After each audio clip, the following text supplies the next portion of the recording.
Good morning, good afternoon, good evening, everyone. We are very happy to be speaking today to you about sustainability in the space sector and how companies, businesses deal with it. This is an important topic for all of us, but we can probably see that in the last few months or so, it's things are changing. European Union is sort of going back a little bit, retracting on the European Green Deal.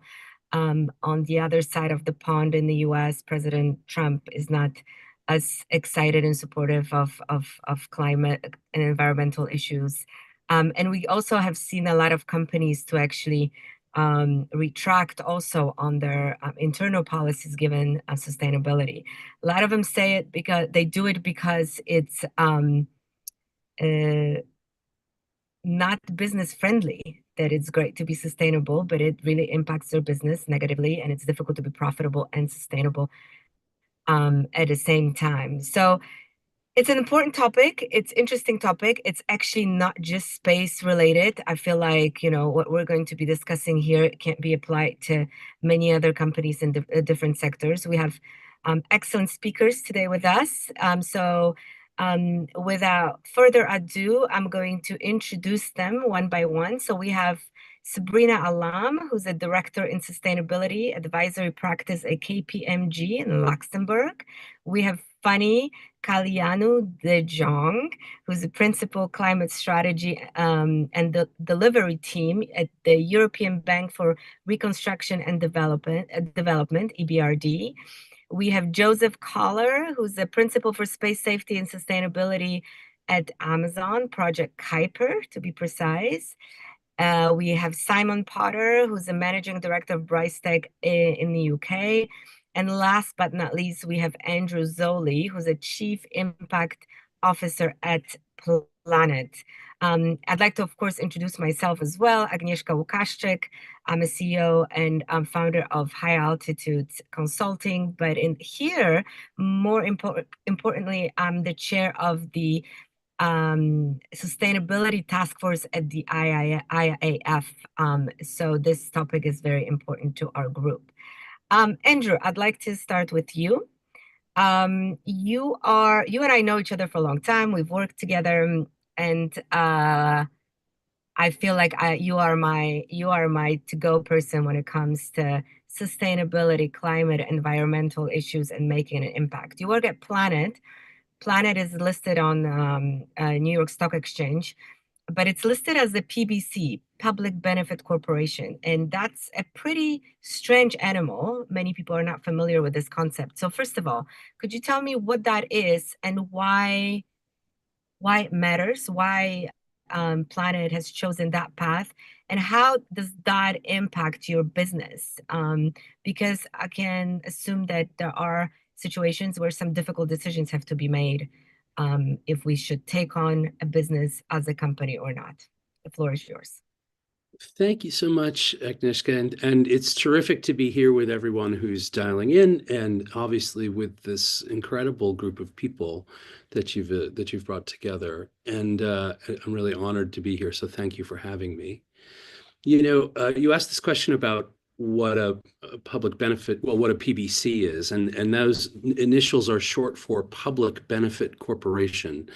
It's a special designation. It actually is a legal designation for an enterprise. We are a private sector enterprise. And as you may know, we're obviously in the Earth observation business. And a public benefit corporation is a designation that requires, it doesn't encourage, it mandates that in addition to a fiduciary responsibility to shareholders to return shareholder value, that we also work toward a public benefit purpose, a purpose statement, and that we measure our progress against that statement in defensible, rigorous, reportable ways, because we have an affirmative obligation. We could be sued if we don't actually advance our public benefit purpose. Our purpose is linked to our overall mission, which is to use space to help life on Earth. And it specifically is focused on advancing humanity toward a more sustainable, secure, and prosperous future.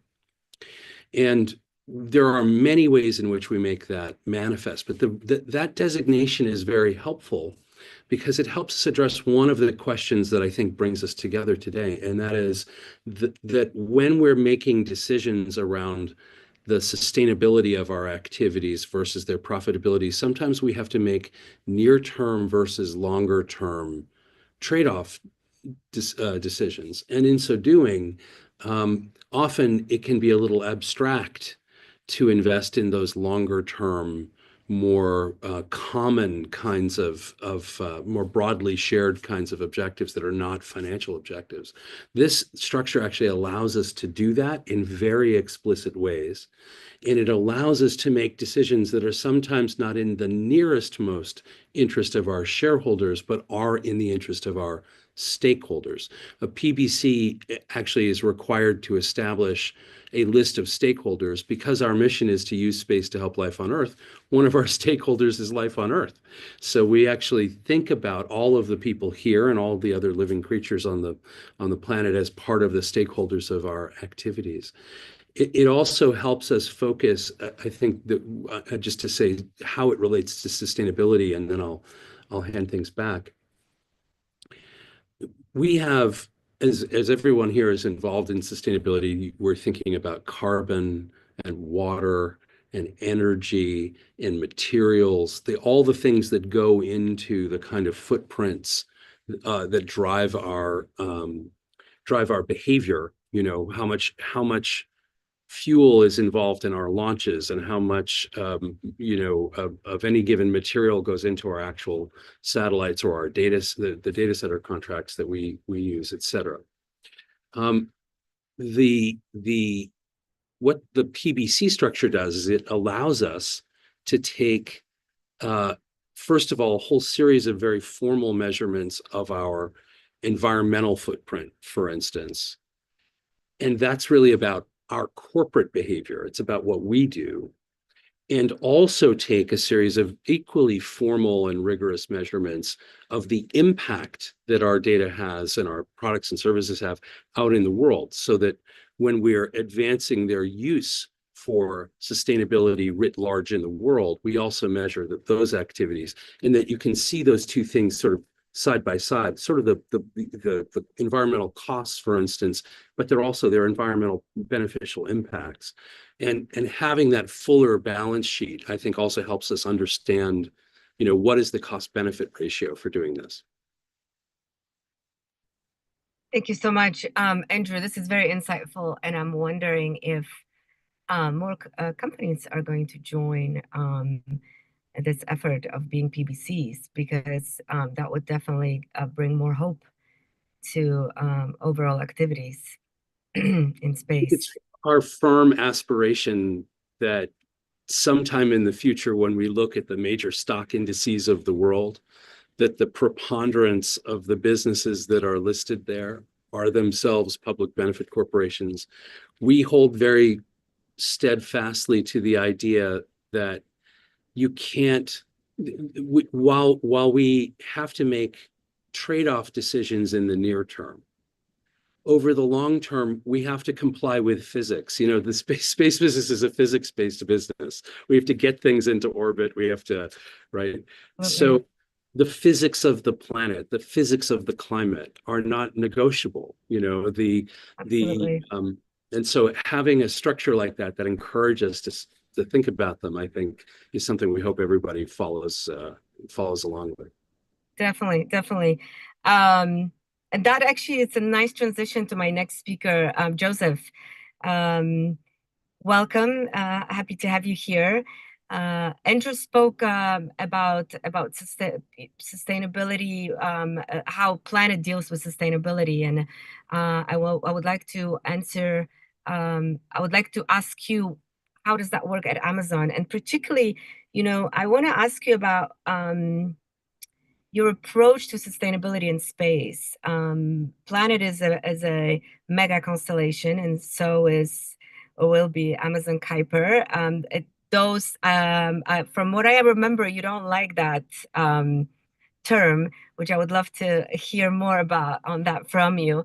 But it is a bit controversial because obviously, more satellites give us more either more signals or a better view or situation awareness of what is happening on the planet. But some argue that they're also polluting the space environment. How do you feel about that? And what is the approach of Amazon towards that issue? Yeah, thank you so much, first of all, for having me. I'm really delighted to be here. This is a critically important topic, and so I'm glad to explain a little bit more about how Amazon is approaching this really important topic on space sustainability. And I want to actually get back to one of the statements that you made very early on in the introduction, that some companies are pulling back given the current political climate on space sustainability or sustainability writ large. That could not be farther from the truth for Amazon. And let me tell you why that is the case. Look, Amazon 6 years ago has decided to put aside $10 billion. $10 billion. It is not cheap to deploy a constellation to connect the underserved and unserved communities around the world. So we put aside a large amount of money, and with the intent to build a long-term infrastructure. It does not make sense to pollute your own infrastructure and make the operational environment where you're trying to operate more complicated and more difficult. So very early on, the team recognized that it is fundamentally important to operate sustainably. And it has become actually our anchor tenant to with safety, operate safely, and with long-term sustainability of outer space operations. So we have developed a very specific framework in how we are addressing space sustainability questions and space safety questions. We have 4 components that contribute to that. And frankly, you can divide it all kinds of different ways, but space sustainability means a lot of things to different people. We decided to divide it into 4 components that are how help us make decisions on how we operate in space. So that means designing our satellites to withstand small micrometeorites, to built-in maneuverability so we can avoid other satellites, and so forth, right? And we monitor very carefully our satellites when they show signs of anomalies, and then we take them out of service and dispose of and have them re-enter in the atmosphere. Now, the demisability at that point, of course, is a very important question as well. So yet we had to design or develop other engineering solutions to make sure our satellites are demisable. So that's our second component. And the third component is, well, you might wonder, what is the impact then on the atmosphere? That is actually a really difficult one because while NOAA has measured particulates and high metallic content in the atmosphere, the impact of those particulates is still not proven or shown how we understand how it actually changes or how it contributes to changes in the atmosphere. So there's a lot of research and science that's still missing and that needs to be done. So but we're frankly very concerned about this because it could impact how we design our satellites, what components we use, our concept of operation, right? So it's very important that we understand that better. And the fourth component is the ensuring that we enable dark and quiet skies. That's also personally for me very important because I used to be an astronomer, optical infrared astronomy, and so I do very well understand the concerns and the mitigation measures. And so we've invested a lot of money into making sure we're reducing the reflectivities of our satellites and enable the quietness around radio telescopes and observatories.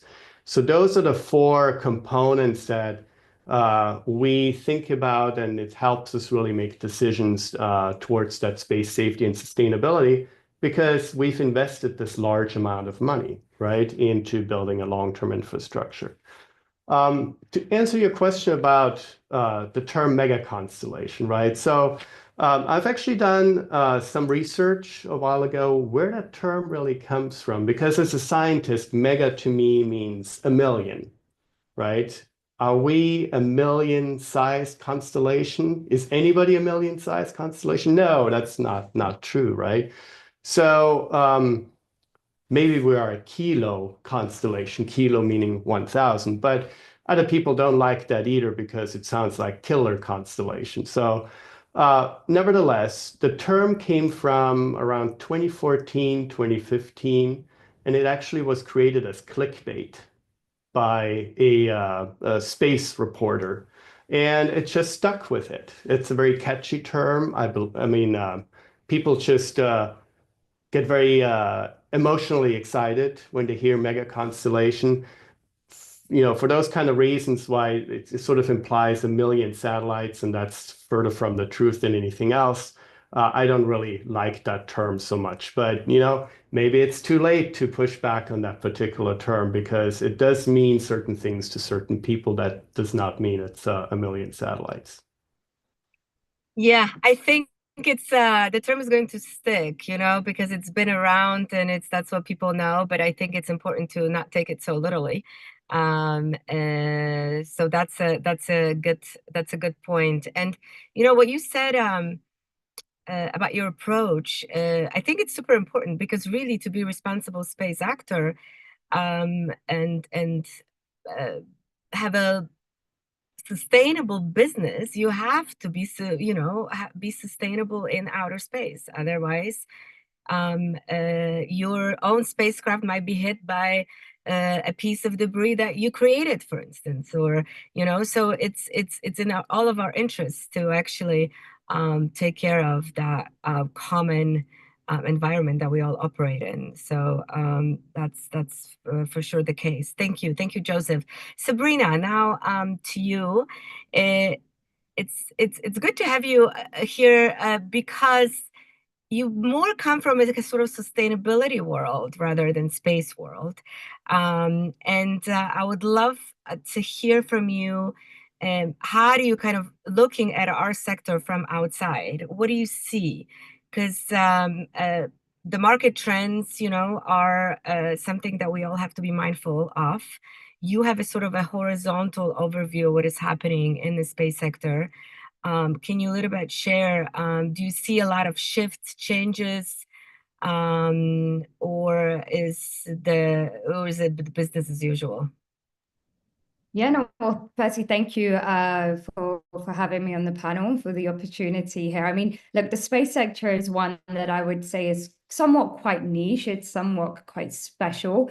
So I've been working in the sector and in sustainability for a number of years now. And I think the key when we talk about sustainability is value added.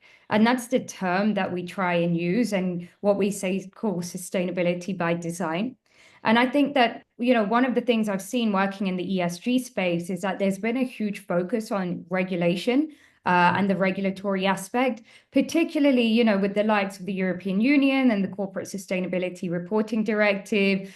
We've seen, more and more standards come up, whether it's GRI, SASB, and so on. And I'm throwing out acronyms here, but I mean, the idea is that there's a huge realm of ESG in which all different industries have been playing a vital role. But one of the things I think space kind of has a unique view on is really its value chain. The value chain is somewhat complex. It's different from other value chains, but actually space touches so many other industries. And so being able to kind of work with them, operate with them is something really key when we talk about sustainability. So kind of learning, looking at best practice. Sometimes I think we in the space industry look at sustainability or actually look at ourselves a bit in silo. But, going forward, it's very important to kind of have that aspect, engage with your stakeholders. And I think Andrew kind of touched on that a bit earlier as well in this discussion. But on the other hand, I would say space has been doing a great job. if we take a look at life cycle assessments, if we take a look at space sustainability aspects, if we take a look at, the social side as well, and kind of even digital connection in remote areas, the industry has been doing a great job for a number of years. And what we're seeing today is more talk about what's being done, more strategy around what's being done, an expansion of the good. And I think that's something that I've definitely seen within the space industry. Again, what needs to happen more is that kind of collaboration, this public-private partnership collaboration as well. But we are seeing that. I mean, if you take a look at even space for Earth and in the domain of Earth observation, we're seeing space touch more and more kind of lives and different aspects of sustainability. So I would say the landscape is somewhat complex, but we are seeing space kind of leading in some areas, like I said, especially this concept of sustainability by design, really thinking about sustainability from the get-go. And to Joseph's point, you don't have a choice, right? Space is one of those things where if you're not looking at the long-term impact, what business model are you going to have? Whether it's from a space sustainability aspect, whether it's from a even resource mineral depletion or utilization aspect as well. But one thing I think space would be great at doing is, again, engaging with policymakers, pushing more on kind of how do we standardize, whether it's ESG reporting, how do we collect data, how do we share data, and so on, to actually, again, making sure that we're not just doing these great programs, but we're also understanding what's the impact of space, what's the impact, how do we measure the great work that the industry is doing. So yeah, I would say that's kind of that in a nutshell. And we are seeing now trends towards maybe some organizations taking a step back. We are seeing trends towards kind of maybe the industry itself rethinking or reshifting priorities. But again, I think where we're seeing that a lot with other industries, we're seeing that less with space. Because again, sustainability is actually, it's not something space can get away from. It's really tied to the business model. It's tied to the profitability. It's tied to innovation and how, you advance space going forward. So yeah, that's something, I wanted to raise, and looking forward to the discussion and hearing some of the other panelists and their thoughts.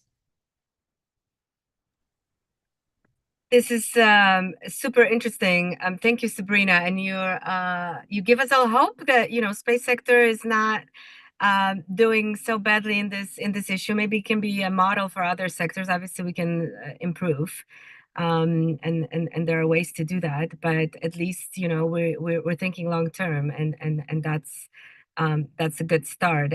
Simon, I'd like to go to you now, and because the title of this webinar is talking about how sustainability impacts profitability.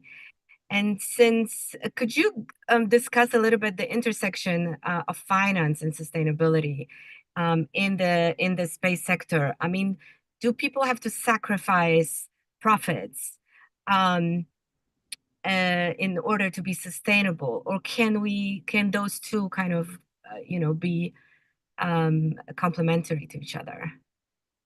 Yeah, thanks, Agnes. That's a really interesting question. And thank you for having me on today. I think my kind of answers to that align a little bit with some of the comments that have already been made. And I think I'd answer that primarily in the context of thinking about sustainability from a space industry point of view, in terms of the positive impact that it can have with regard to sustainability goals, but also in the context of how the industry is kind of judged and is interacting with some of the ESG principles and mandates that govern where capital can be allocated to. So perhaps answering it more from the perspective of attracting capital rather than specifically from profitability. But on that, I think to your point that you opened up with, that's not unique to the space industry, right? That's a challenge for all industries that are trying to hold themselves to a higher standard. In that sense, I think there is a cost inevitably with this, right? It's not going to be, certainly not going to be the cheapest solution. So that is clearly a short-term and long-term challenge, but to the point's been made, I think it's one that everybody has to take on, right? Otherwise, there is not going to be a long-term solution as kind of standards are raised and expectations are raised. I think if putting aside kind of how the industry acts in terms then of kind of its footprint, to Andrew's point around supply chains and its manufacturing processes, and thinking about it from the point of view of broader goals, I think it's been a real mixed bag. I think everyone is pretty well aware of the positive impact that space-based services, satellite data can play in terms of monitoring and mitigating environmental change. I think there's an emerging awareness outside of the space industry and greater adoption of some of those satellite-based technologies to help industry operate in a cleaner way, in a more efficient way. Examples of that probably, that come to mind exist in the fossil and non-fossil fuel energy industries, where we're seeing some really interesting things happening in terms of site selection, in terms of optimization of operations, in terms of just network management to a degree that's all enabled by either connectivity or remote sensing data. So that's getting more and more understood, I think, outside of the industry and in the investment community. To your point around profitability, that's kind of interesting because I think we're seeing examples there where that is ticking both boxes. It's both increasing profitability, but it's also clearly doing things in an optimized way from an environmental impact point of view. So really encouraging. But there are definitely companies that are struggling to attract capital to a degree because either the kind of space-based capability is wrapped up in established kind of defense-focused groups or defense primes, and just from a mandate perspective, often those companies are kind of excluded from getting access to some of the large institutional pools of capital because their ESG mandates preclude investment in defense firms. Or in the case of emerging space firms, they are, on the one hand, from a revenue and a customer perspective, focusing on security and defense government customers, because that's frankly where some of the biggest opportunities are in some of these emerging markets.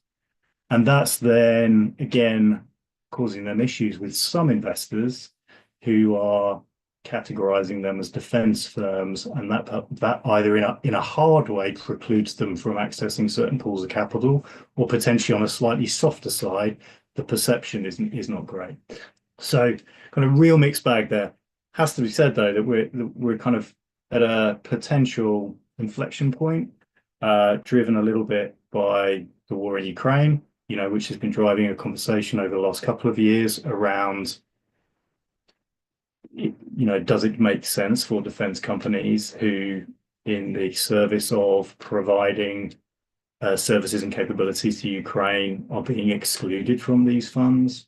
Frankly, adding extra impetus to that conversation in more recent times over the last days, weeks, is a focus on just where additional pools of capital to fund greater levels of defense spending are going to come from. And again, just in the last 72 hours or so in the UK, two examples of this. We've seen the investment mandate for a national infrastructure fund that was previously focused on green hydrogen, on gigafactories, on decarbonisation, has now been expanded to allow investments into defence capabilities, and we would expect space to be a net beneficiary there. And equally, we've seen a letter being submitted to UK government that has been signed by many politicians, many current and former defence officials, making the case that defence companies should absolutely be included in ESG mandates. You can argue the merits of that clearly, but in terms of a trend, it feels as though there are some growing kind of tailwinds here to where we maybe see some space companies getting access to pools of capital that up until now has been a challenge for them. Yeah, that's a very interesting point, because pretty much all space technology is dual use, and so you can use it for impactful environmental purposes, but also for security and defense. And especially now, you see that coupling of space and defense. On the EU level, you have a commissioner for space and defense, and you can see that in many countries as well. So it's definitely a shift there.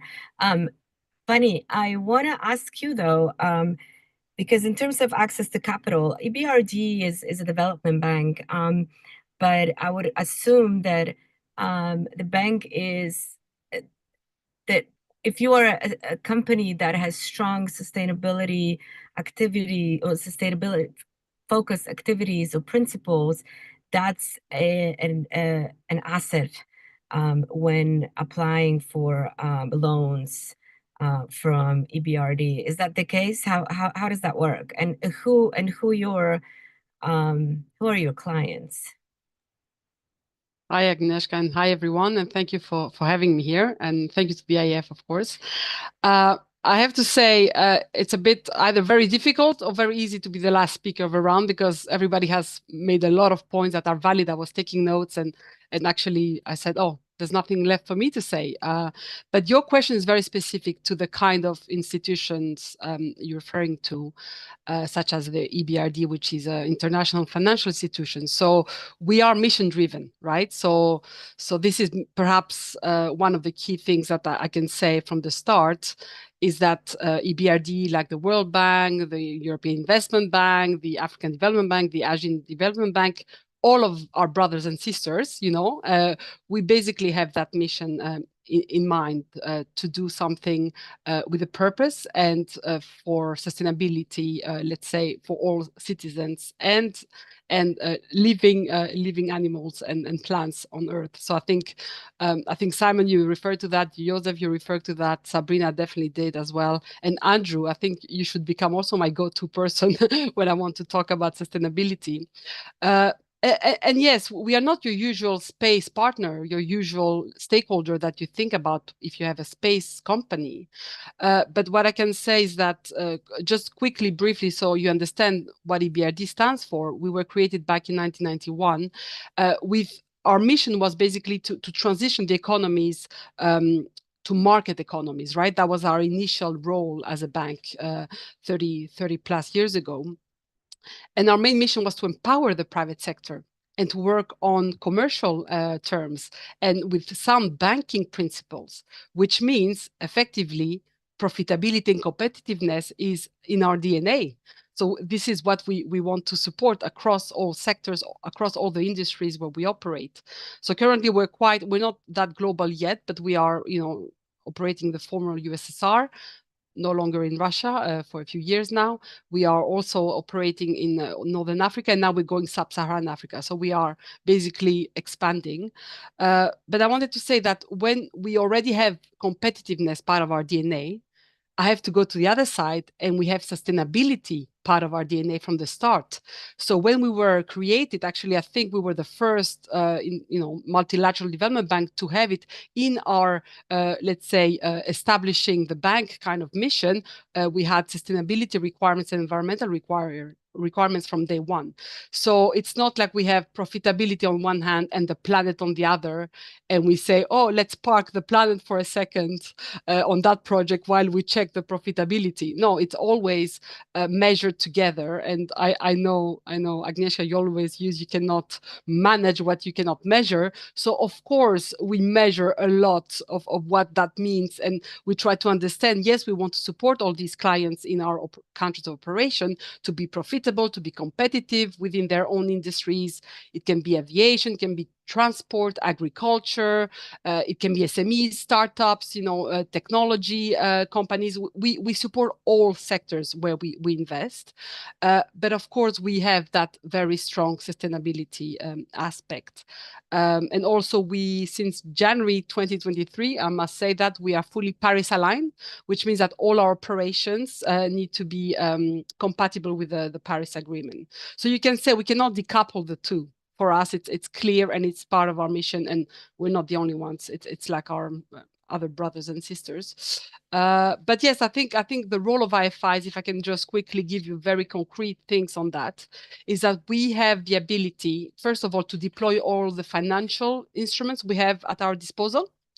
We have all the mechanisms, the IFIs have all the mechanisms, so equity, debt, indirect finance, direct finance, but we also have we don't only support the private sector, we also work with the public sector in the countries. I think Sabrina mentioned also the regulatory, aspects of ESG. So we also provide policy dialogue to the governments as well to make sure that we enable the environment for investments to flourish, basically, for the private sector to be able to do their competitive, to be competitive and healthy. So we also have the power in general, not the EBRD, but in general, the IFIs, to mobilize concessional finance from donors and from climate funds, for example, the Green Climate Fund or the EU, for very specific missions, as you said, for example, the green agenda. So we rely also on many international partners to make sure that investments, if they are not able to happen for whatever reasons, we pair up some of the capital and donor funds from the donors to enable the clients to overcome some of the barriers, so their investments end up being sustainable.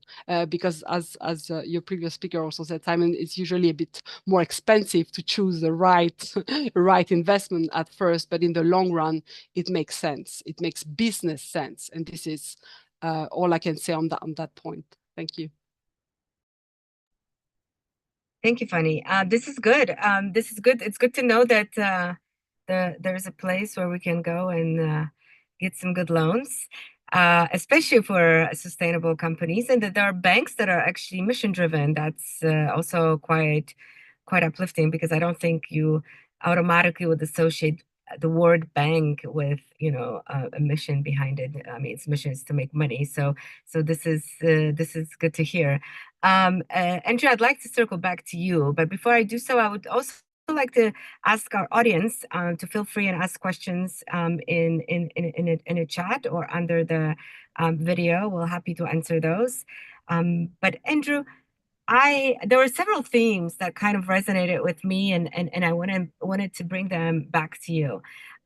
One is what Simon was talking about, kind of this defense business, and how a lot of work is shifting that way. And obviously, Planet is not a defense company, but it is, but we could see that there are a lot of and more contracts go into that direction, security and defense. And how does that kind of is there still are there still resources and time and will to to push the mission forward, and how do you measure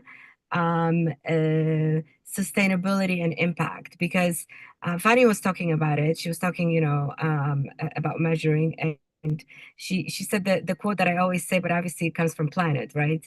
You cannot manage what you cannot measure. I love this and I always use it. But how can we measure that? That's a great question, and I think Fanny was right to bring that idea of measurement into the conversation. Let me back up and address the second part of your question, and then the first one, because I think it flows a little bit easier. So first of all, we take this. I want to say a couple of things. No organization on Earth is where we want to be in terms of these things. There's so much work to do. And resources are you always have fewer resources to work on problems than you wish you did. And we all wish we were further along collectively than we are. So I want to make sure that we don't no one thinks that as I describe any of these things that we're positioning ourselves as being, having solved the problems. That these are living systems questions. I will say that one of the things we really benefit from is a very deeply shared observation that sustainability, properly understood, is really about efficiency. Our organization started by harnessing the power of miniaturization of components and taking assets that used to be big and making them much smaller, right? Embracing CubeSats and kind of related technologies, using a lot of off-the-shelf supply chains that were already efficient. And sustainability, in one respect, is simply the continuation and the careful continuation of the embrace of that deep ecologically driven efficiency.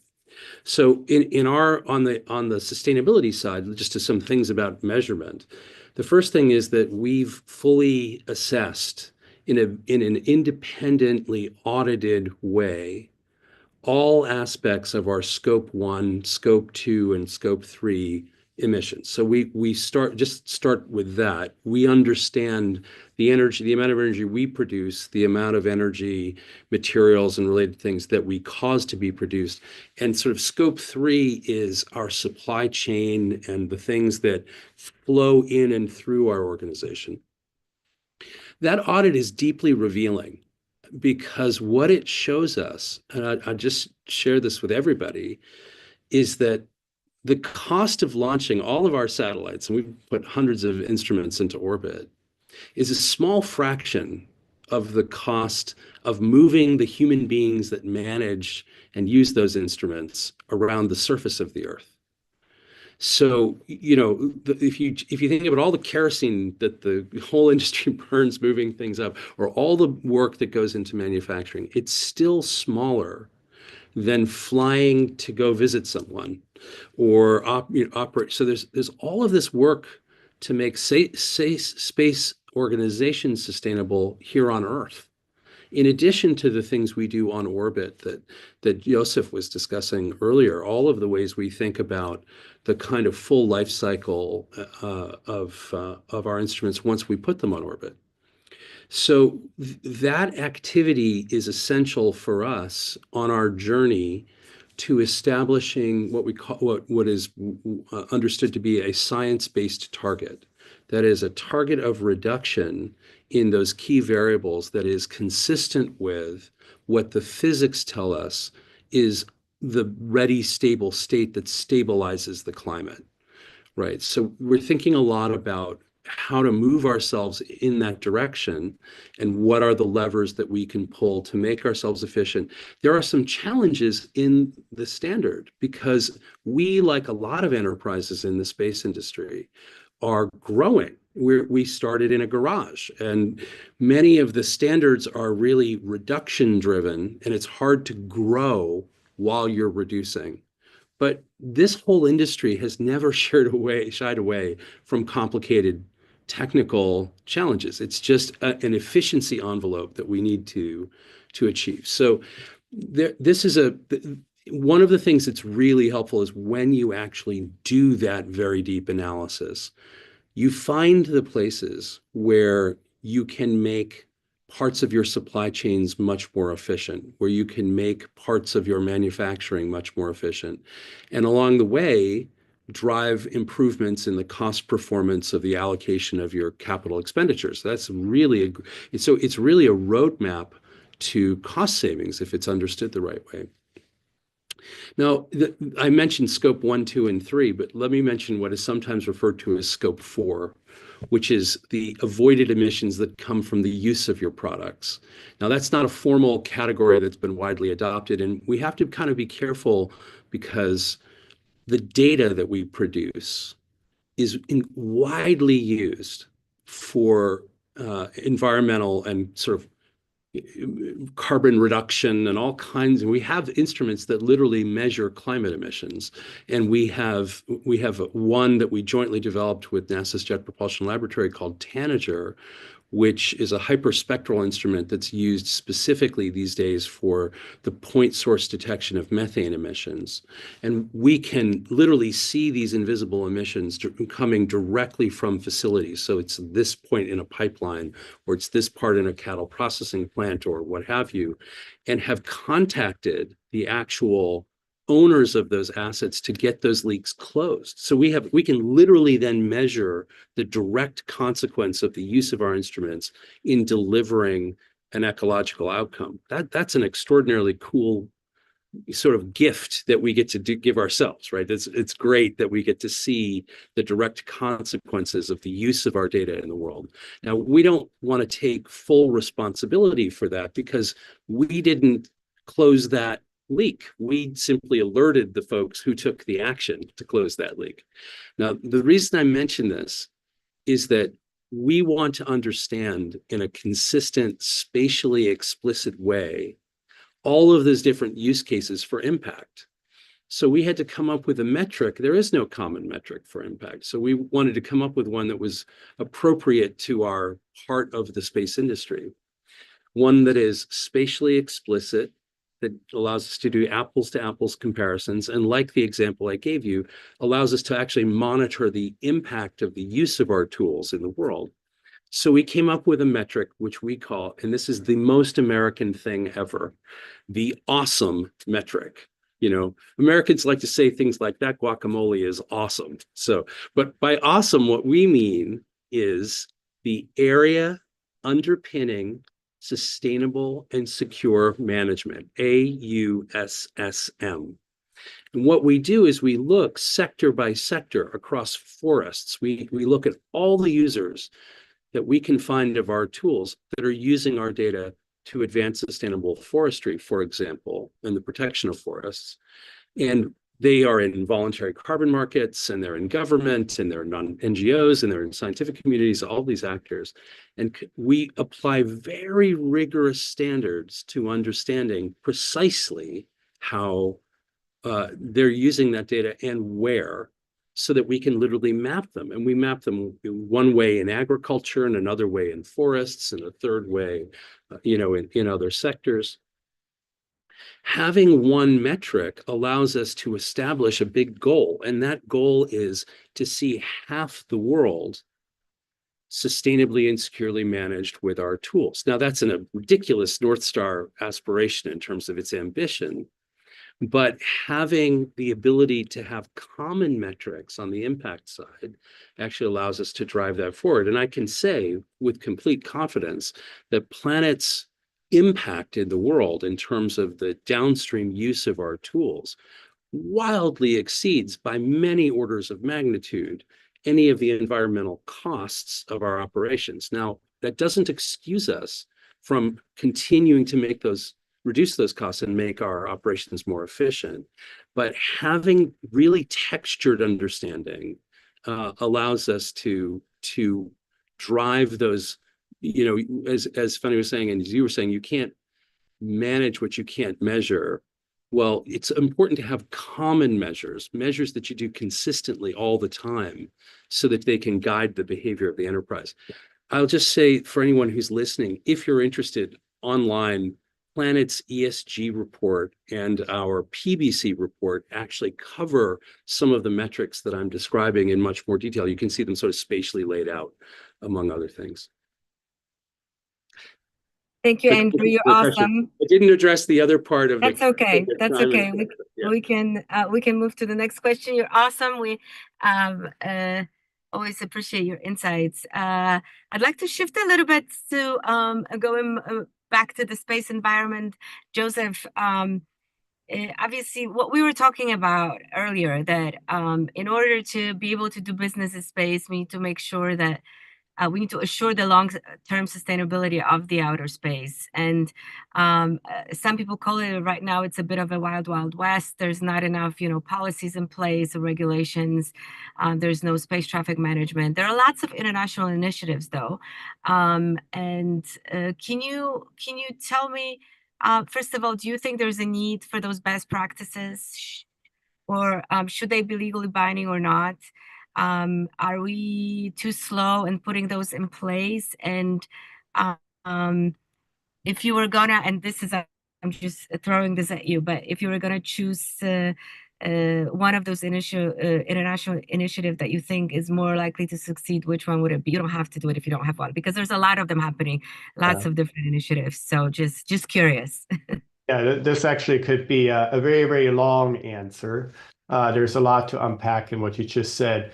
Look, I think this is not a Wild West situation. If you actually understand the regulatory framework that US companies have to comply with in terms of space safety and sustainability, it is actually quite comprehensive. I can list you all the different space safety and sustainability requirements that we actually have as part of our license conditions. In addition to that, I think it's also very good. The industry has actually gotten together and developed those best practices because it's in their own vested interest, like we talked about before, right? We need to also sustain the investment and derive the economic and societal benefits from the investments that we're making. So this is not a wild, wild west situation at all, right? So the combination, I think the answer really is yes and no. There's a really good combination of regulatory requirements that we have today. There is a really good set of industry best practices and standards, and they're ranging all from more formally established ones like ISO, and then more grassroots initiatives like the AIAA best practices and Space Safety Coalition. There are so many of those, and they're really helpful for helping new developing companies to design their systems and operate their systems towards that sustainability goal. And it's really the sustainability of outer space operations, right, for the future generations. So it's a really good combination right now. I think it's time to take stock and measure, like you said, what the impact is of this combination of best practices and comprehensive regulatory frameworks. If you look at the charts there's this notion out there that commercial entities are creating all the debris. There's actually no correlation between the number of active payloads compared to the amount of debris that's floating around. It's really things like anti-satellite testing, right? And government misbehaving. So there's a lot of other misperceptions out there. But to get back to your question, it's a combination of industry best practices, standards, a very comprehensive regulatory framework. But if you were to ask me, what are the one or two items that I would like to see maybe a more regulatory emphasis being put on? It's something very simple. And you think like it's a common practice already, but that's not really the case. It is about data and information sharing.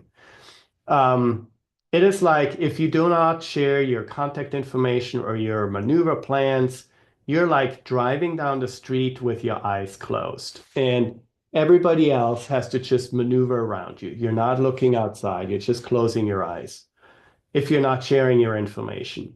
Now, it gets even worse if you don't have maneuverability built into your system, something that's very standard and common practice today. It means that you're even taking off your hands from the wheel, from the steering wheel, and you close your eyes, right? These are very scary situations.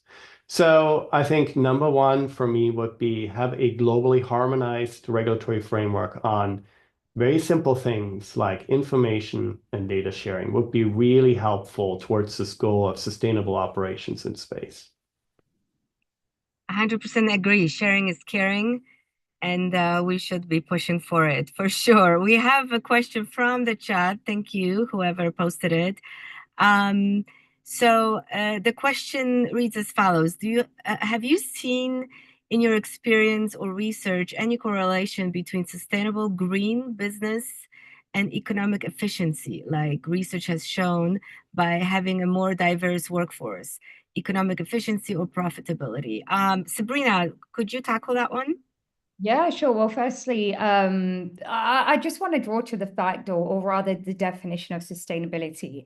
When we talk about sustainability, sometimes there's this notion that there's a focus on, planting some trees or making sure that we are, careful and mindful in terms of space debris mitigation. But actually, the true aspect and the essence of sustainability is longevity, is about forward thinking. And so that's really key, because part of that is, as an organization, understanding what are the risks from a financial perspective, what might be the climate risks that could potentially impact you, what are the social risks, what are the opportunities you have, where can your business actually kind of tackle the market from a sustainability domain. And I am fully aware of time, so I do want to, it's such an important question, and I want to keep it short. But the fact is that, yes, there have been so many examples, and there, are more and more coming up. When I've worked both in the industry side, whether it's been at SES and so on, or also on the advisory side, I've seen numerous companies, go from a kind of a sustainability as an afterthought, where you're not necessarily reaping the benefits of that, and then on the other hand, we're seeing sustainability as part of the kind of decision-making process at all levels of the organization. And when that's done in that way, that's when we see the economic benefit to that. And maybe just quick example, there was and we had to do an assessment of a spaceport. And with that, what you'll find is that there are certain areas which might be what we say underwater or affected by extreme weather events. So therefore, that business model won't work in the next 15 years. So would you invest X amount into that, knowing that actually that's not what we call long-term, that's not sustainable in the long term? So actually you end up saving money by making sure that sustainability is part of that decision-making process. And at the same time, you're ensuring that you are economically viable going forward in the future. But there are many, many examples. I'd be happy to discuss. So yeah, feel free to reach out. But I do want to hand it back to the fellow panelists to also address some of the other aspects. So thank you. Thank you. Thank you so much, Sabrina. Simon, quick question for you. I mean, given what is happening in the world right now, and when I say world, I mean the world as a whole, where do you see the space sector going? Do you think it's still going to grow?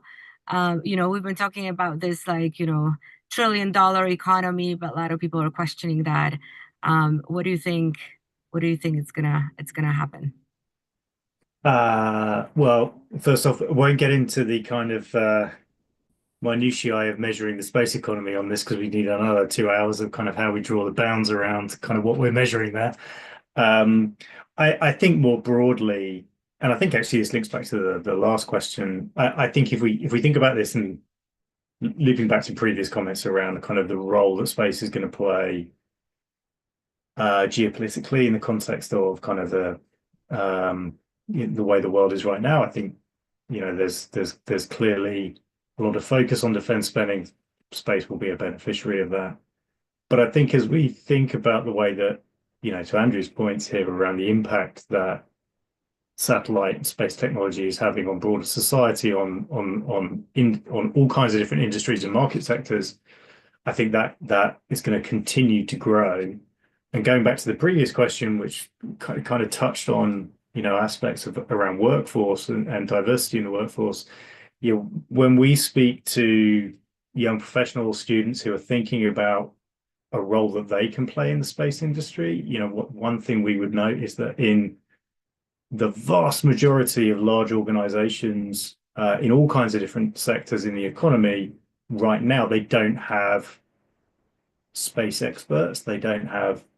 Typically they don't have a space strategy. They don't have people who are focused on this. It's typically, maybe it's somebody who is in the sustainability department, maybe it's somebody who's in the innovation office.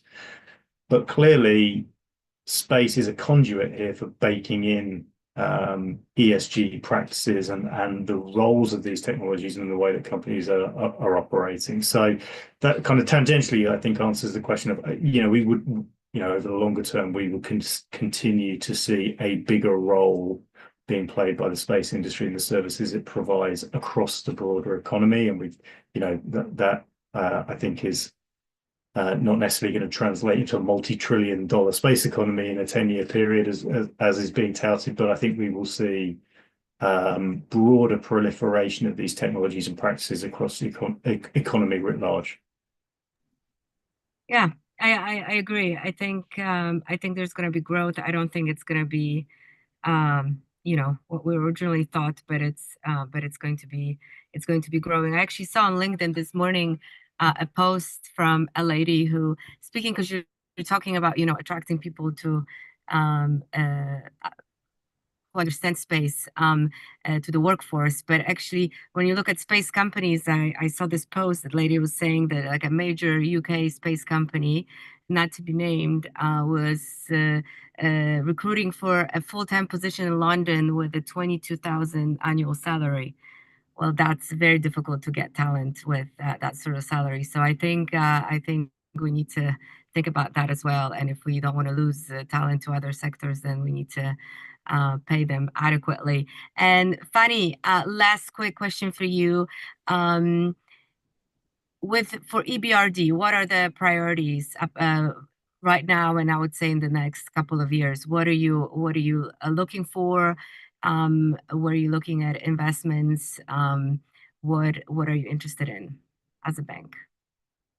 Thanks, Agnieszka. So basically, as I said, we operate in very different markets, right? Different countries. So we are tailor-made to the needs of the countries. So that's how we look at it. But our main agendas are always the green agenda, inclusivity. So again, on the inclusive workforce, it's part of how we operate as well. We invest in gender balance in all the industries as well, and digitalization. So these are our main themes across the board. We've got banking teams that focus on agriculture, for example. So that's where you could imagine a lot of projects on precision farming coming up. We have also the telecommunications, media and technology banking team, and they can invest in satellites. It can be navigation satellite, Earth observation, the full lot. So we do support clients in their whole life cycle. So it can be a startup. It can be, we have a venture capital program as well, where we promote and support clients in their innovation practices. But I have to say, I heard a lot about defense and all that. We cannot do any military solutions. So that's a big no-go for EBRD. I know we mentioned dual use. I know some of our brothers and sisters are going that direction. EBRD currently is not. But obviously, you never know what the future holds. So yes, I think it's clear that sustainability and climate, so the green agenda, is predominantly the main driver for EBRD in all our investments across all industries. Just a very quick number: only last year, almost 60% of all our investments was to green projects, and that's about 9 billion euros of investments from EBRD just for green projects. So just to give you a number there to understand how important it is for us. Now, we're not going to the philosophy of what we think sustainability means. I know I'm Greek, so I could go on and go on on philosophy, but we all share the same principles with the rest of the multilateral development banks on what we mean by sustainability, so we can compare apples with apples. Thank you.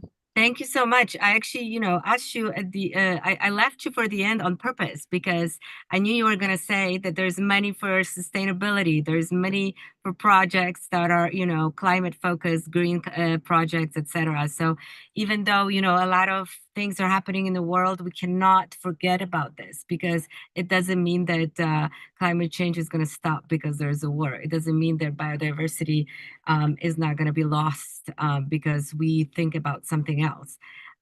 So we have to think long term. We have to think about future generations. We have to, and as Andrew said, there are these trade-offs to be made, short-term trade-offs to have a long-term future. Sometimes things have to get hard before they get better, and we have to be mindful for that. And I think also when we I'm going to get a little bit political here, but when we go and elect officials, we also have to think long term and not just about, what makes us happy right now and how much money we have in our pockets. But thank you so much to all the speakers for your insights today, for speaking frankly and openly. And this was really a pleasure to be discussing this with you. I think this is a big topic, and maybe we can do a full-blown event about this one day, because there are a lot of different angles that could be discussed here. And thank you to the IAF for organizing this. And from what I understand, you will be able to watch this later on YouTube. So we're not going anywhere, and you can always feel free to contact us. And if you have additional questions, you know where to find us. I think all of us are on LinkedIn. Thank you very much, and enjoy the rest of your day or evening. Take care.